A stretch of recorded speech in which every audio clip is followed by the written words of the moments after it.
अच्छा, ऐसा धोखा हमारे साथ किया, भोगोगे तुम। ये जो निकलता है ना भोगोगे, ये अकाट्य होता है। क्योंकि किसी का भी हृदय, मान लो किसी भी जीव जंतु को आप कष्ट दें और उसका हृदय आह भर जाए, तो वो आह वज्र की लीक है, तुम्हें भोगना पड़ेगा। वो आह किसी की ना लेना जिंदगी। कोई ऐसा कोई आह भर करके कह दिया तुम समर्थ हो, हम तो कुछ कर नहीं सकते, और अंदर से दुखी, फिर तुम्हारी सामर्थ्य काम नहीं करेगी, मिट्टी में मिला देगी। ऐसा नहीं कि आप जो कर रहे हैं कोई देख नहीं रहा, कोई हिसाब किताब नहीं, जो कर रहे हैं अवश्य में भोक्तव्यम, बहुत सावधान।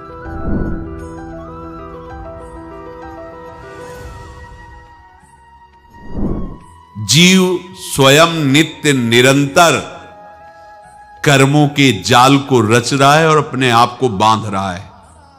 आपको मुक्त होना है, बंधना नहीं है। जीव का जन्म कर्मों के अनुबंध से होता है, कर्मों के बंधन से होता है, और उसको अपना ऋण चुकाना होता है। कर्मानुबंध ये बहुत सूक्ष्म विषय है।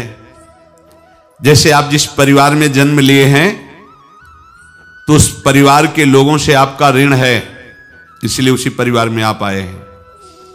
और ऋणानुबंध, उसको बिना चुकाए या बिना वसूल किए आप वहां से जाएंगे नहीं। आपको लेना है तो वसूल करना है, और देना है तो चुकाना है। ये पूर्व के जन्मों से निश्चित किया गया है। जैसे किसी के यहां पुत्र हुआ, जन्म से ही पैसा खर्चा शुरू हुआ, जो बड़ा हुआ तो उद्दंडता के द्वारा मार पूरे परिवार को क्लेश पर क्लेश देता चला जा रहा है। ये तुम्हारे कर्म का फल है। या ऐसे शक्तिहीन बुद्धिहीन ऐसे पागल पूरे जीवन सेवा करो, तुमसे अपना हिसाब चुकाने के लिए वो आया है। अब परिवार के जो सदस्य जुड़े आके, मतलब पत्नी आते ही पूरी हृदय में आनंद, परिवार में आनंद, और जीवन भर वो आनंद ही सुख देने के लिए उसका जन्म हुआ। वो अपना ऋणानुबंध मुक्त, और आते ही भयंकर क्लेश खड़ा कर दिया, बीच में दीवाल और झगड़ा वैसा, फिर अतरे दिन मारपीट शुरू, कलह अशांति, पूरा जीवन नरक हिसाब करने आए। यहां ऋण चुकाए बिना कोई जा नहीं सकता, ऋण चुकाना पड़ेगा। किसी का ऋण वसूल करना है तो किसी को ऋण चुकाना है, दोनों काम करने होते हैं। अनेक जन्मों में अनेक लोगों के साथ हमने जो बर्ताव किए हैं, अच्छे या बुरे, वो होंगे। अब किसी आदमी को हम जानते नहीं, अचानक मिला, अचानक टक्कर लगा और मार पीट गाली गुप्ता सब कर दिया, चुपचाप सह लो। क्यों? ये आपका हिसाब है, पूर्व का हिसाब। हमारा उससे कोई द्वेष नहीं, कोई संकल्प नहीं। अचानक घटना घटी और हमसे द्वेष करने लगा, हमें पीटने लगा, हमें गालियां दे, ये हिसाब है, चुपचाप सह जाओ। अपने घर का भाई ही भारी दुश्मन बन गया और क्लेश दे, हिसाब है। एक प्रभुदत्त ब्रह्मचारी जी की वाणी में पढ़ा था, एक महात्मा जी भ्रमण करते थे, तो उस समय असरफियां चलती थी, मोहरे असरफियां, तो उनको भेंट में देते लोग। तो या तो ठाकुर सेवा में लगे तत्काल, या संत सेवा में तत्काल लगे, उसका संग्रह करके डोलना ये ठीक नहीं है। बैरागी के लिए सिद्धांत में ये ठीक नहीं है। तो जब 2, 4, 6, 8 ऐसे मोहरे हुई, तो उन्होंने विचार किया कि और भ्रमण करके जब काफी मोहरे हो जाएंगी तो प्रयागराज में जब कुंभ पड़ता है, एक बार पूरे सब अखाड़े के संतों को, अलग अलग संप्रदाय सब संतों को बुलाएंगे और सबको पुआएंगे। अब साधु है तो यही विचार करेगा, और क्या विचार करेगा। तो उन्होंने ऐसे डंडा बनवाया, बेंत, जो ऊपर से चूड़ीदार और भीतर पोला, और मोहरे उसमें डालते गए। और भ्रमण, जहां जहां श्रद्धालु भगत थे सबके यहां जाना और इच्छा रखना कि एक मोहर तो दे दे दक्षिणा में। कामना कोई भी हो वो बांधती ही है, ध्यान रखना। इसीलिए प्रभु जो चाहे वो करे, अपनी चाह नहीं रखनी चाहिए, अपनी चाह प्रभु की चाह में मिला देनी चाहिए। धीरे धीरे वो छड़ी भर गई। भ्रमण करने वाले महात्मा चूड़ी लगाई, इंतजार करते रहे। जब प्रयाग का कुंभ पड़ा तो चले। तो रास्ते में एक गांव में पूछा जाता है, जैसे कहीं रुको कि कोई श्रद्धालु ऐसा है जो संत सेवी है। तो कुछ लोगों ने बताया, हाँ एक परिवार है बहुत संत सेवी है और आपको मिलाते हैं उनसे। आइए महाराज, घर में रुका। खूब अच्छा हलवा पूड़ी पवाया और जो घर के मालिक थे चरण दबाए। चरण दबाते दबाते उनकी दृष्टि पड़ी उस डंडे पे। इतना मोटा और ऊपर से कुछ चूड़ी सी भी नजर आ रही, इस डंडे में तो कोई रहस्य है ही है। अब महात्मा जी को खवा पिला के सुला दिया। महात्मा जी जब सो गए तो पत्नी से धीरे से कहा, वो डंडा लाओ बाबा जी का डंडा। वो चूड़ीदार जो ही खोला पलटाया तो सैकड़ों मोहरे। ऐसे संत रोज पधारे भगवान, तुम आनंद हो जाए फिर क्या। पत्नी से कहा, नाप के कंकड़ लाओ। वो तो महात्मा जी तो खाए खीर पूड़ी, आराम से सो रहे। रात में पूरी प्लानिंग करके उसमें कंकड़ भर के चूड़ी लगाकर सिराने रख दिया, सारी मोहरें हटा ली। महात्मा जी आराम से छड़ी उठाए तो वजन पक्का। वैसे बड़े लोग चतुर होते हैं, पर ये नहीं जानते कि कर्म कितना भयानक होता है। और उनकी कोई संतान नहीं थी, पर धन में इतना प्रेम उनको था। बहुत सावधान। साधु महात्माओं के पास जो अर्थ है, गृहस्थी अगर आता वहीं से है, पर अगर उसको जोर जबरदस्ती या किसी छल कपट से, तो वो उसका विनाश ही करता है। आज तक का प्रमाण है। अब उनको ये भाव पता नहीं होगा, या पता होगा तो लोभ के कारण वो उसको मान नहीं पाए होंगे। महात्मा जी गए प्रयाग में, किसी अखाड़े पर रुके और वहां प्रार्थना की कि कल जो है संपूर्ण अखाड़ों का निमंत्रण किया जाए और सब संतों को भोग पवाया जाए और उनको दक्षिणा भी दी जाए। महंत ने सोचा कि बहुत बड़ा है तो उत्सव है, क्योंकि प्रयाग में कितने हजारों संत महात्मा सब। तो उनका महाराज बोरों इसमें चीनी और टीनों घी लगेगा, सब व्यवस्था। बोले आप मंगाइए, एक एक हिसाब हम करेंगे, हमारे पास सब व्यवस्था है। बोले कुछ तो पहले दे दो, इकट्ठे देंगे हम। उनको था कि अगर हम छड़ी खोला और दो चार मोहरे दी, किसी को पता लग गया तो गड़बड़ हो सकती। बोले हम भंडारे के समय आखिरी में सब कुछ आपको दे देंगे। ठीक है। वो अपने पास से पैसे लगाकर खूब जितना सामग्री सब लाए, लाखों की, और सब संतों को निमंत्रण कर दिया। संत जन निमंत्रित हो गए। भंडारा बन रहा है, तब वहां के महंत है और उनका देखो भंडारा भी बन रहा है, संतों को निमंत्रण। अब आप अर्थ की व्यवस्था कीजिए, क्योंकि इतनी बड़ी हमारी सामर्थ्य नहीं थी जितना हमने किसी तरह हमने व्यवस्था की। अब मुझे अर्थ चाहिए, तभी आगे की व्यवस्था बढ़ेगी। संतों को दक्षिणा देंगे और जिनसे अर्थ लिया उनको दे। देखो रसोई बन गई है सब। उनका छत में विश्वास नहीं तो ये अभी चूड़ी खोली। उनको तो था ना कि मोहरे हैं, कंकड़। तो जैसे कितना उनको सदमा लगा होगा। हजारों संतों का निमंत्रण, रसोई बन, मतलब संत हो के छल कपट। तो उनका महाराज आपने तो हमारा नाश कर दिया, जो महंत थे। अब बताओ रसोई बन गई, संत निमंत्रित हो गए और आप ये कंकड़ दिखा रहे हैं हमको। आपने तो हमें बर्बाद कर दिया। हमारी इतनी सामर्थ्य नहीं थी, आप पहले बता देते। संत होकर ऐसा छल कपट। अब वो बोले तो क्या बोले, क्योंकि उनको पता था कि मोहरे हैं इसमें।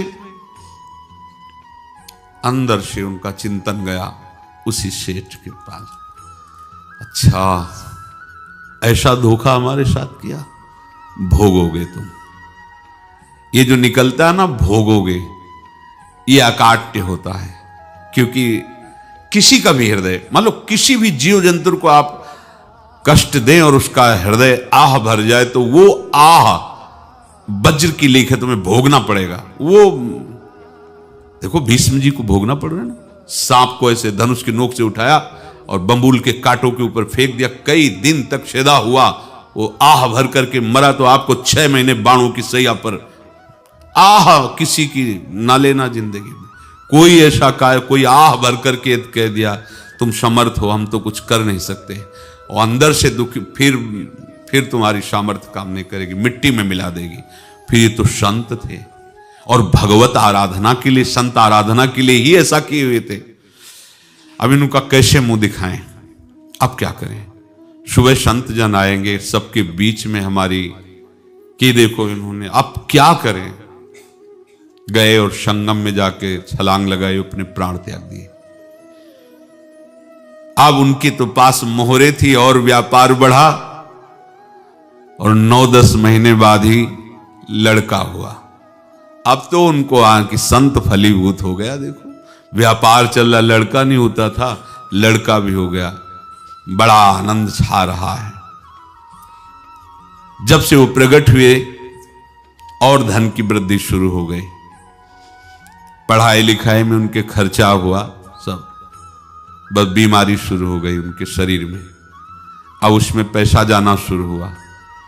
इतने आसक्त तो वो दोनों हो गए कि कुछ भी हो, व्यापार ठप, संपत्ति बेचना शुरू। तो उन्होंने कहा कि बेटा मैं क्या कर सकता हूं तुम्हारे लिए?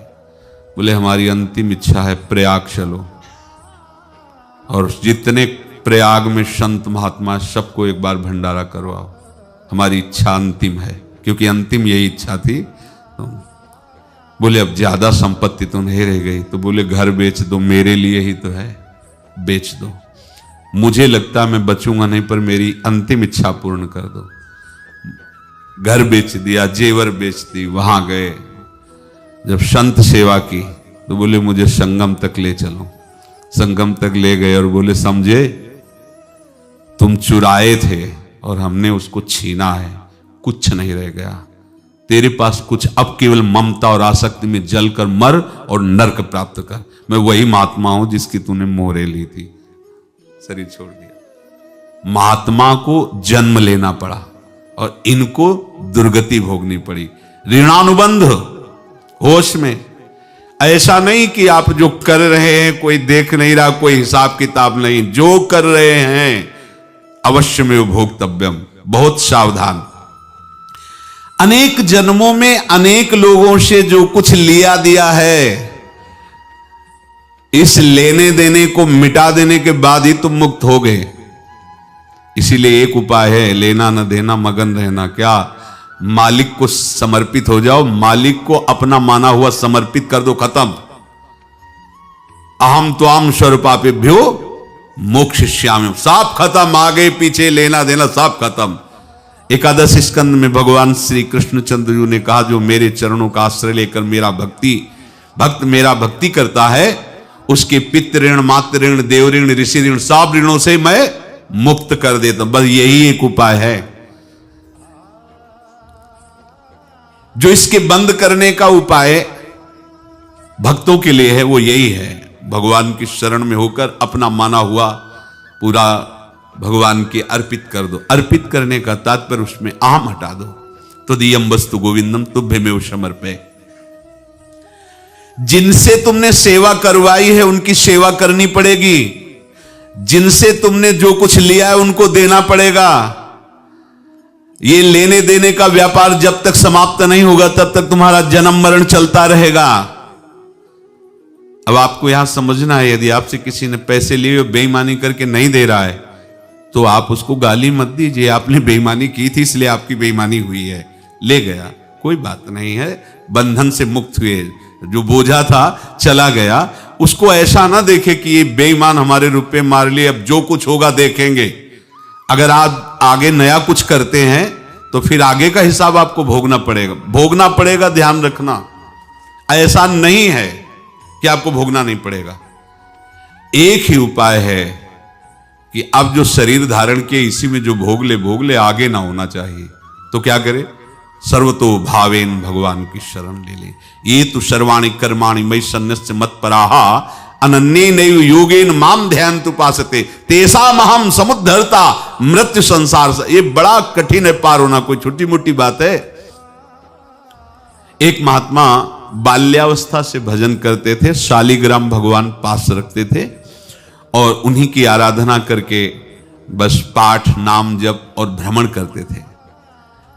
यौवन अवस्था थी, गंगा जी के किनारे अपने ठाकुर को विराजमान करके स्नान करने के लिए कपड़ा ही उतार रहे थे कि 90 लोग आ गए, भाला तलवार सब ले, मारो मारो इसको मारो, घेर लिया। तो उन्होंने हाथ जोड़कर कहा हमने क्या अपराध किया, कोई सुन ही नहीं रहा। तो उन्होंने कहा मार तो डालोगे ही आप 90 लोग, हम कोई अस्त्र शस्त्र तो लिए नहीं, एक बार हमें गंगा में डुबकी लगा देने दो और अपने ठाकुर को स्नान करा देने दो, फिर इसके बाद आप मार देना। भगवत इच्छा से वो लोग रुक गए, स्नान किया और अंदर से प्रार्थना की, प्रभु ये क्या लीला है आपकी, आपके सिवा मेरा कोई है नहीं और ये मुझे मारना चाहते हैं। तो भगवान ने जानते हो क्या कहा उनके अंतर में, तुम मेरे में ध्यानस्थ हो करके शरीर को छोड़ो, ये लोग मारेंगे, ये मेरे भजन का फल है कि तुम्हें 90 जन्म नहीं लेना पड़ेगा, एक ही जन्म में 90 मिलके, तुमने 90 हिंसा की थी पूर्व में, तो तुम्हें 90 बार जन्म लेना होता और एक एक करके मारते। ये मेरे भजन का प्रताप है कि एक बार में ही 90 का हिसाब हो जाएगा। तुम आंख मूंदो, मेरे ध्यान में मगन रहो, मेरे प्रताप से तुम्हें कोई चोट नहीं होगी और स्वाभाविक मूर्छा अवस्था में प्राण तुम्हारे छूट जाए। ऐसा ही हुआ, ऐसा हुआ। तो ये बात समझ लो कि ये जो कर्मानुबंध है, ऋणानुबंध है। आप देखो, अगर शाप महात्माओं ने दिया कि तुम्हारे वंश का इससे विनाश होगा, तो भगवान भी परम धाम जा रहे तो उसी कील से, बाण की नोक में जो मछली लील गई थी छोटा कण, उसी से की नोक बनाई और उसी नोक को प्रहार किया, भगवान के श्री चरण में वही बाण की नोक लगी और भगवान ने स्वीकार किया ना। भगवान का बड़ा लीला विचित्र है। अगर छुप करके उधर रामावतार में बात, तो इधर ऐसे स्वीकार किया है भगवान ने। ऐसा कहीं नहीं दिखाया कि मैं भगवान हूं तो मैं अपने लिए, ऐसा नहीं दिखाया। नारद जी का हित किया पर नारद जी ने शाप दिया तो भगवान ने स्वीकार किया। बंदरों ने ही सहायता की, जैसा बोले थे वैसा। ये लीला इस शरीर में भोगनी पड़ेगी। हाँ, ज्यादा को कम में भुगता देंगे, पर अब अगला शरीर ना मिले इसके लिए सर्वतो भावेन भगवान के आश्रित हो जाए। जैसे आपने दुकान फैला रखी है तो उसमें दो काम होते हैं, लेना और देना। किसी को उधार दिया है तो हमें उसे लेना है, और कोई नगद देकर सामान ले रहा है तो उसे सामान देना है, या उधार लिया है तो हमें उधार देना है। अब अगर दुकान बंद करनी है तो तुम्हें देने वालों पर जोर देना है, लेने वालों पर जोर नहीं। लेने वाला तो जाओ हम क्षमा किया, समर्पित किया, हमारा कोई संबंध नहीं, खत्म हो जाए, वो खुशी हो जाएगा। लेकिन देने वाला तुम अगर दुकान भी उठा दोगे तो जहां भी रहोगे तुम्हारे पास वो आएगा, लाइए हमारा। तो देने पर नजर रखिए, जिसका जिसका हिसाब है वो आपके सामने आता जाए, हटाते जाओ। लेने पर नजर मत रखिए और दुकान फौरन उठा दीजिए, नहीं अगर लेते देते रहे तो चलता रहेगा। आगे चलकर कुछ लेना न देना, मगन रहना बस अपने प्रभु के चिंतन में। अब हम कैसे जाने कि किसको क्या देना है, हमें क्या पता? तो हम पूरा हिसाब जिनको पता है उनको दे देते हैं, समझ रहे हो?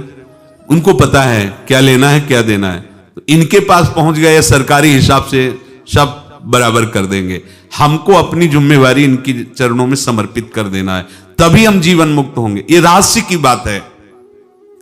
प्रभु कह रहे हैं, यस्य सर्वे समारंभाः काम संकल्प वर्जिताः ज्ञानाग्नि दग्ध कर्माणं तमाहु पंडितम बुधाः।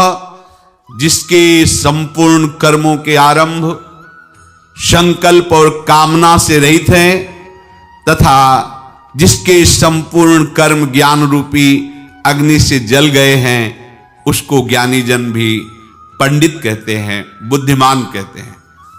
पूज्य श्री भाई जी महाराज कह रहे हैं, जैसे वहां ज्ञानाग्नि से दग्ध कह रहे हैं, तो अपने वृंदावन वासियों का प्रेमाग्नि से सब कर्म संस्कार दग्ध होते हैं। जिस समय आपके हृदय में भगवत प्रेम का प्रादुर्भाव होगा तो लेश मात्र कभी तुम्हें दुख नहीं भोगना पड़ेगा। प्रेम का प्रादुर्भाव होते ही दुख का नाश हो जाता है, महासुख। जब प्रेम का प्रादुर्भाव होगा तो समस्त पाप भस्म हो जाते हैं, अशांति नष्ट हो जाती है, संसार ज्वाला स्पर्श भी नहीं कर सकती है। जब भगवत प्रेम का प्रादुर्भाव होता है तो हो सकता है उस उपासक के जीवन में दुखों का पहाड़ टूट पड़े, परिवार खिलाफ, शरीर रोगी, अव्यवस्था, बहुत बहुत कुछ, सब कुछ। कह रहे हैं इतना सब होने पर भी उसके हृदय में कोई भी दुख नहीं होता। ऐसा सामर्थ्यशाली भगवत प्रेम है। भगवान के चरणारविंद का जिसके हृदय में प्रेम है, भारी से भारी दुख भी उनको विचलित नहीं कर सकता। चलिए दोस्तों, सनातन धर्म के बारे में थोड़ा समझते हैं। सनातन धर्म केवल एक धर्म नहीं, बल्कि जीवन जीने का मार्ग है। यहां हम आपको भगवानों की कथाएं, धर्म की सीख, पुराणों के रहस्य और प्रेरणादायक कहानियां दिखाते हैं, जो जीवन में सही रास्ता चुनने की प्रेरणा देती हैं। अगर आपको हमारा यह वीडियो पसंद आया हो तो वीडियो को लाइक करें, शेयर करें और हमारे चैनल हिंदू धर्म को सब्सक्राइब करना ना भूलें। यह आपका एक सब्सक्राइब हमें और भी बेहतर धार्मिक, प्रेरणादायक और ज्ञानवर्धक वीडियो बनाने की प्रेरणा देता है। हमारा उद्देश्य है सनातन संस्कृति, भारतीय परंपराओं और धार्मिक ज्ञान को हर घर तक पहुंचाना। याद रखिए, अच्छे कर्म, सच्ची भक्ति और सकारात्मक सोच से जीवन सुंदर बनता है। जय श्री राम। हर हर महादेव। राधे राधे। मिलते हैं अगले वीडियो में एक नई कथा, नई सीख और नए रहस्य के साथ। तब तक के लिए धन्यवाद।